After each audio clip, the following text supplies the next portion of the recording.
Olá!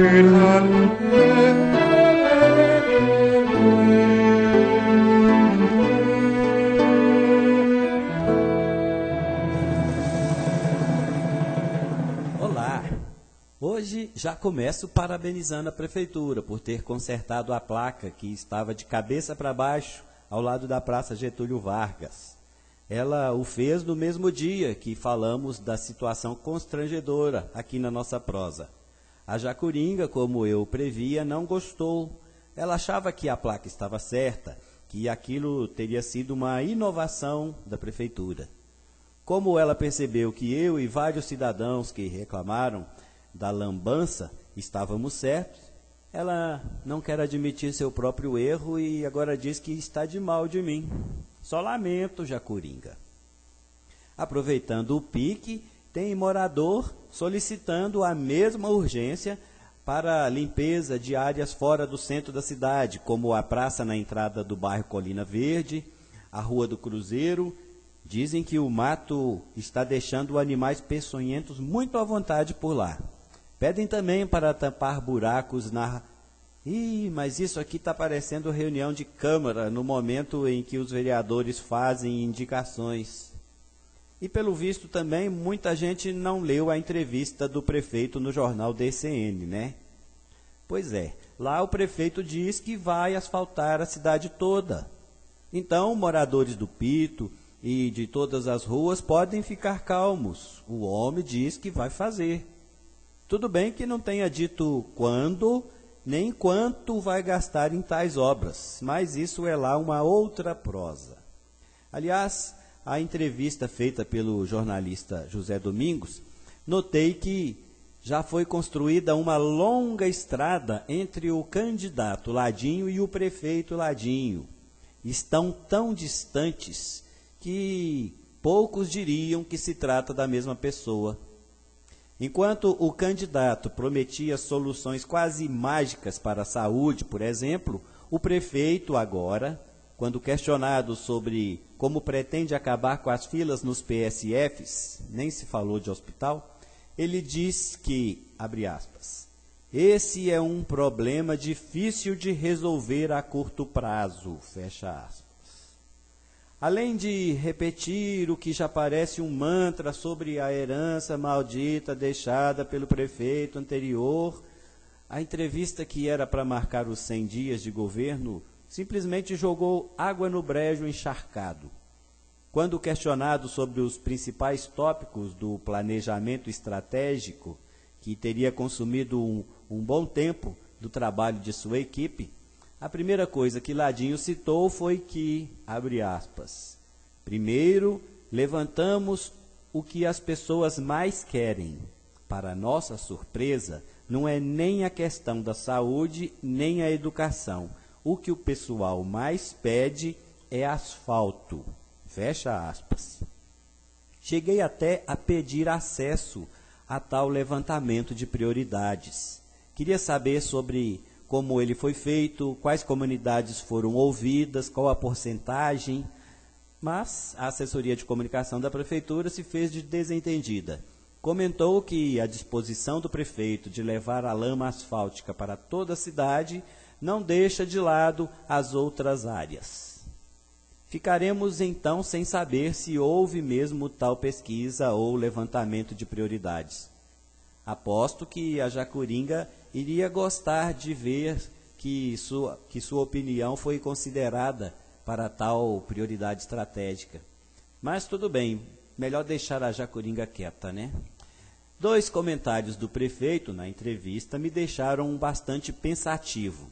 O primeiro, sobre o empréstimo de R$1.500.000 junto ao SAAI, feito por meio de lei municipal para pagar o salário dos funcionários da prefeitura. O prefeito comentou que a primeira parte do empréstimo foi paga com recursos do Caixa Geral da Prefeitura, que pelo visto agora já tem dinheiro. As outras parcelas, segundo ele, serão quitadas conforme a lei do Executivo aprovada às pressas pelos vereadores, ou seja, com recursos da taxa de iluminação pública. Ocorre que a auditoria da empresa Laje, contratada pelo prefeito por 90 mil, mostrou a ele que o uso da taxa de iluminação pública para outra coisa que não seja iluminação de ruas, praças e outros logradouros é ilegal. Aí, o prefeito comentou que o SAAI fará obras dentro desse objetivo para aplicar os valores que receberá da prefeitura. Isso quer dizer que o SAAI agora vai fazer obras de eletrificação rural? A autarquia que cuida dos serviços de água e esgoto estaria capacitada para isso? Você entendeu essa transação, meu amigo Jagastor?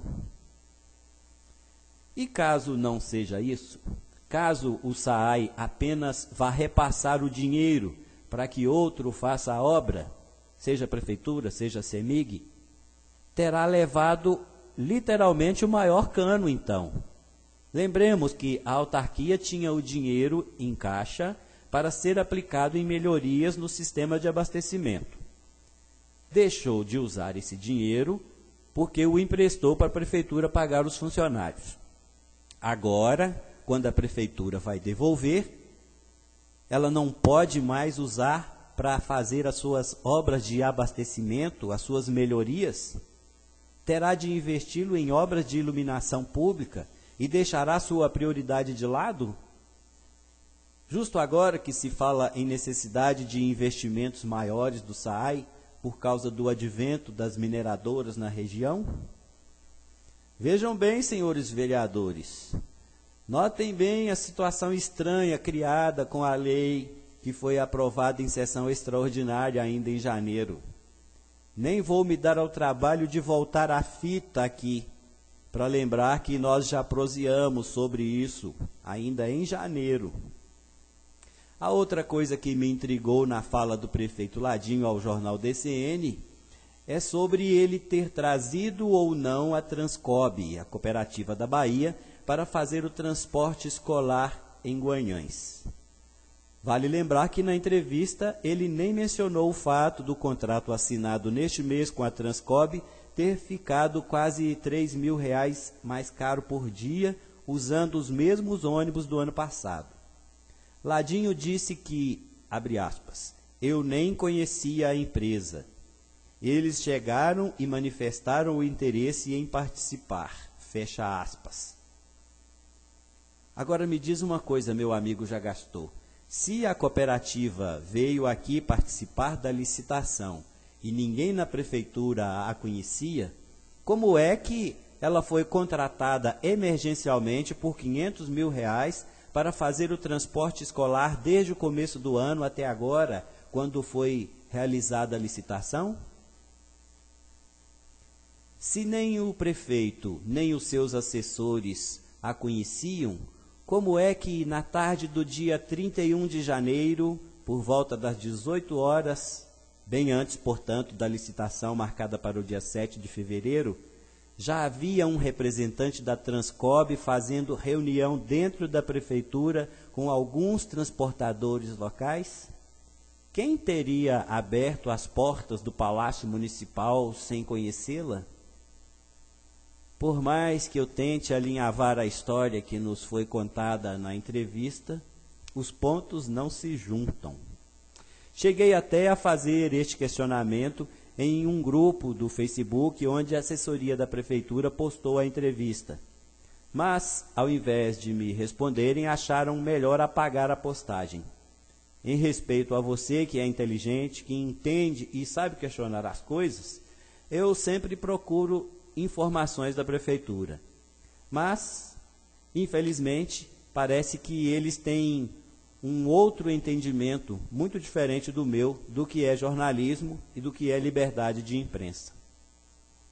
Para que você tenha ideia das argumentações que tenho feito à prefeitura, depois de esperar por mais de 3 semanas, isso considerando a data do último pedido feito, eu vou começar a deixar aqui no ar, a partir de hoje, as perguntas feitas.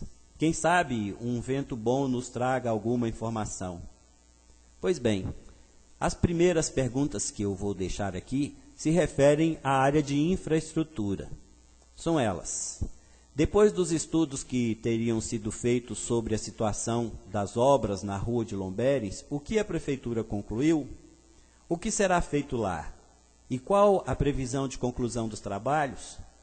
Quando a Secretaria de Obras pretende licitar a pavimentação asfáltica da Rua do Pito, há previsão para início do asfaltamento?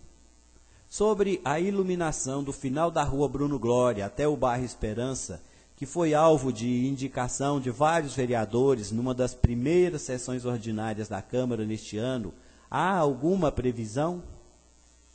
A respeito das reclamações de outros vereadores em sessão da Câmara, em relação a pleitos não atendidos pela Secretaria de Obras, o que a Prefeitura diz sobre o assunto? Qual é o valor disponível no orçamento do município deste ano para obras de infraestrutura na cidade? Quais são os projetos já elaborados? Algum já foi licitado? Como disse, são algumas das questões. As outras deixarei para próximas prosas. Afinal, o Vida News precisa continuar. Um abraço.